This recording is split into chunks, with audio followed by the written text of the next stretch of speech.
Assalamualaikum warahmatullahi wabarakatuh. Bismillahirrahmanirrahim. Alhamdulillahirabbil alamin. Wassalatu wassalamu ala asyrafil anbiya wal mursalin sayyidina wa maulana Muhammad wa ala alihi wa sahbihi ajmain. Alhamdulillah, kita panjatkan puji syukur kehadirat Allah Subhanahu wa taala. Kita bisa melanjutkan kajian setelah salat subuh kita. Kalau subuh yang lalu kita sudah menjelaskan bagaimana menuntut ilmu syar'i itu wajib bagi setiap muslim dan muslimah. Maka berikut ini kita akan tambahkan bahwa di samping menuntut ilmu itu wajib bagi setiap muslim dan muslimah, dan ternyata menuntut ilmu syar'i ini juga sebenarnya memudahkan jalan kita menuju surga. Ya. Jadi setiap muslim dan muslimah pasti ingin masuk surga.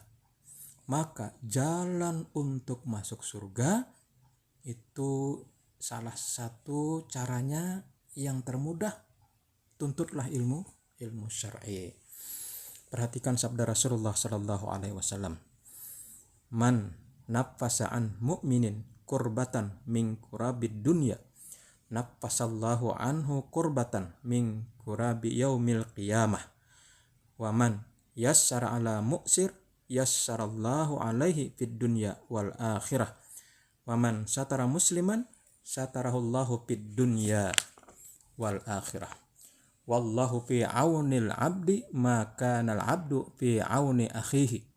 Wa man salaka tariqan yaltamisu fihi ilman sahhalallahu lahu bihi tariqan ilal jannah. Wa majtama'a qaumun fi baitin min buyutillah yatluna kitaballahi wa yatadarasunahu bainahum illa nazalat alaihimus sakinah wa ghashiyatuhumur rahmah wa haffathumul malaikah wa dzakarahumullahu fiman indahu wa man batta'a bihi amaluhu lam yusra' bihi nasabuhu. Barang siapa yang melapangkan satu kesusahan dunia dari seorang mukmin, maka Allah melapangkan darinya satu kesusahan nanti di hari kiamat. Berikutnya, barang siapa memudahkan urusan orang yang kesulitan dalam masalah utang, maka Allah memudahkan baginya dari kesulitan di dunia dan di akhiratnya. Berikutnya, barang siapa menutupi aib seorang muslim, maka Allah akan menutupi aibnya di dunia dan di akhirat. Allah senantiasa menolong hamba selama hamba tersebut senantiasa menolong saudaranya. Ini hadis cukup panjang. 3 poin pertama yang sudah kita bacakan terjemahnya ini sangat menjanjikan sekali bagi siapa saja yang ingin mendapat kemudahan, lapangkan saudaranya dari kesusahan. Bagi siapa saja yang ingin mendapatkan kemudahan juga, dalam arti bagaimana ia mungkin membantu kesusahan saudaranya termasuk dalam hal utang piutang. Begitu juga masalah menutup aib saudara. Dan yang lebih penting lagi sesuai tema kita, lanjutan hadis ini, barang siapa menempuh jalan untuk menuntut ilmu, maka Allah mudahkan baginya jalan menuju surga.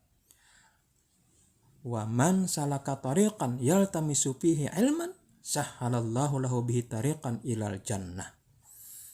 Lalu dijelaskan, tidaklah suatu kaum berkumpul di salah satu rumah Allah, yang dimaksud adalah masjid, untuk membaca kitabullah dan mempelajari di antara mereka, melainkan ketentraman turun atas mereka, rahmat meliputi mereka, malaikat mengelilingi mereka, dan Allah menyanjung mereka di tengah para malaikat yang berada di sisinya. Barang siapa yang lambat amalnya, maka tidak dapat dikejar oleh nasabnya.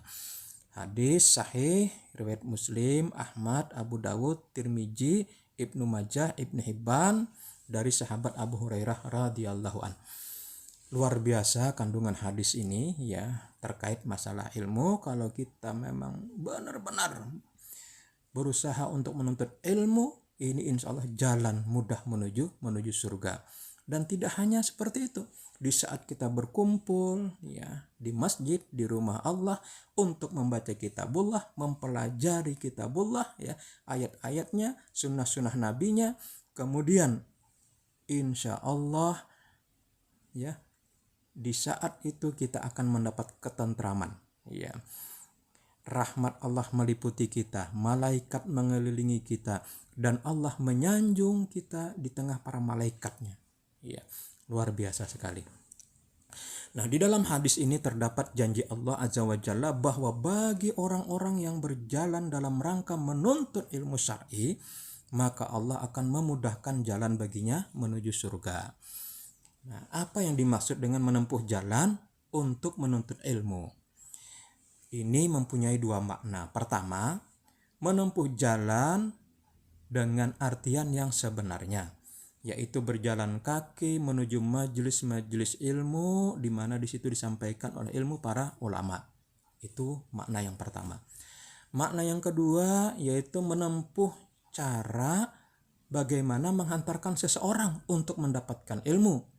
Mungkin dia menghafal, mungkin dia belajar secara sungguh-sungguh, mungkin dia membaca, menelaah kitab-kitab para ulama, mungkin dia mencatat, menulis, dan berusaha untuk memahami apa-apa yang dipelajarinya, dan cara-cara lain yang mengantarkan seseorang untuk mendapatkan ilmu syar'i.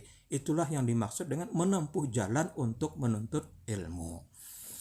Kemudian, yang dimaksud dengan Allah mudahkan baginya jalan menuju surga, ini juga mempunyai dua makna. Makna yang pertama, Allah akan mudahkan memasuki surga bagi orang yang menuntut ilmu yang tujuannya semata-mata mencari wajah Allah untuk mendapatkan ilmu, mengambil manfaat dari ilmu syar'i tersebut dan mengamalkan secara konsekuen apa yang didapatkannya. Ini makna yang pertama. Jadi Allah akan mudahkan baginya jalan menuju surga. Makna yang kedua, nanti Allah akan mudahkan baginya jalan ke surga pada hari kiamat ketika melewati sirat. Jamaah rahimakumullah, para santri, para siswa sekalian, itulah yang dimaksud dengan menempuh jalan menuntut ilmu dan Allah mudahkan baginya jalan menuju surga. Dalam hadis yang cukup panjang juga ya dijelaskan tentang ilmu, Rasulullah bersabda, "Man salaka tariqan yatlubu fihi ilman salakallahu bihi tariqan ilal jannah wa innal malaikata la tada'u ajnihataha ridal li talibil ilmi wa innahu la yastaghfiru lil alim man fis samawati wal ard hatta al hitanu fil ma'i wa fadlul alim 'alal 'abid ka fadlil qamari 'ala sairil kawakib innal ulama'ahum warasatul anbiya lam yuwarrisu dinaran wala dirhaman wa innama warasul ilma faman akhadahu akhada bihadin wafir." Jamaah rahimakumullah, santri siswa sekalian, dalam hadis yang cukup panjang yang kedua ini dijelaskan, barang siapa yang berjalan menuntut ilmu, maka Allah mudahkan jalan baginya menuju surga. Sesungguhnya malaikat akan meletakkan sayapnya kepada orang yang menuntut ilmu karena ridha dengan apa yang mereka lakukan. Dan sesungguhnya seorang yang mengajarkan kebaikan akan dimohonkan ampun oleh makhluk yang ada di langit maupun makhluk yang ada di bumi, hingga ikan yang berada di air ikut mendoakan. Sesungguhnya keutamaan orang alim atas ahli ibadah seperti keutamaan bulan atas seluruh bintang-bintang. Sesungguhnya para ulama itu adalah pewaris para nabi. Dan sesungguhnya para nabi tidak mewariskan dinar, tidak juga mewariskan dirham. Yang mereka wariskan hanyalah ilmu. Jadi ilmu ini memang sangat-sangat luar biasa.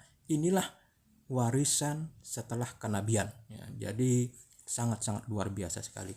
Dan barang siapa yang mengambil ilmu itu, maka sungguh ia telah mendapatkan bagian yang paling banyak. Jadi tidak ada yang lebih baik kecuali ilmu setelah kenabian. Hadis sahih riwayat Ahmad, Abu Daud, Tirmizi, Ibnu Majah, Ibnu Hibban, ya, dan sahabat yang lain dari sahabat Abu Darda radhiyallahu anhu. Para santri, para siswa sekalian, ya. Maka apabila kita melihat para sahabat, mereka ya bersungguh-sungguh dalam menuntut ilmu syar'i, ya, karena melihat bagaimana kandungan dua hadis yang kita baca tadi. Bahkan termasuk para sahabat wanita juga bersemangat menuntut ilmu syar'i. Mereka berkumpul di suatu tempat, lalu Nabi SAW mendatangi mereka untuk menjelaskan tentang Al-Quran, menjelaskan pula tentang sunnah-sunnah Nabi SAW. Kemudian yang apa yang diperintahkan oleh Allah Subhanahu wa Ta'ala. Allah Ta'ala juga memerintahkan kepada wanita untuk belajar Al-Quran dan sunnah di rumah-rumah mereka. Nanti bisa dilihat surah Al-Ahzab ayat 33-34. Jadi intinya, bapak dan juga ibu-ibu, ya, laki-laki maupun wanita diwajibkan menuntut ilmu, yaitu ilmu yang bersumber dari Al-Quran dan As-Sunnah. Karena dengan ilmu yang dipelajari, ia akan dapat mengerjakan amal-amal saleh yang dengan itu akan mengantarkan mereka menuju surga. Maka kewajiban menuntut ilmu ini mencakup seluruh individu muslim dan muslimah, baik dia sebagai orang tua, anak, karyawan, dosen, doktor, profesor, dan lain-lainnya. Yaitu mereka wajib mengetahui ilmu yang berkaitan dengan muamalah mereka dengan Rabb-nya, dengan Tuhannya, dengan Allah Subhanahu wa Ta'ala, baik tentang tauhid, rukun Islam, rukun iman, akhlak, adab, dan muamalah dengan makhluk dan lain-lain. Itulah insya Allah, ya, kalau dipelajari benar-benar ilmu-ilmu syar'i ini, benar-benar dia akan menjadi jalan mudah menuju surga. Mudah-mudahan bermanfaat pertemuan subuh ini. Insya Allah nanti kita lanjutkan apa yang dimaksud dengan ilmu syar'i. Subhanakallahumma wa bihamdik asyhadu an la ilaha illa anta astaghfiruka wa atubu ilaik. Assalamualaikum warahmatullahi wabarakatuh.